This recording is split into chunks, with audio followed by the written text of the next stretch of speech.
பாவி ஆத்தி அடியாத்தி என சுத்த வைக்கிற சுதியத்தி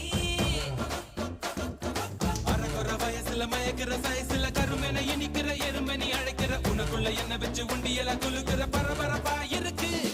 சிலனோட சிரிப்புல சிறையில அடக்கிற தின தின மனசுல கலவரம் நடத்துற முடி முதல் அடிவரை தினசா மிரட்டுற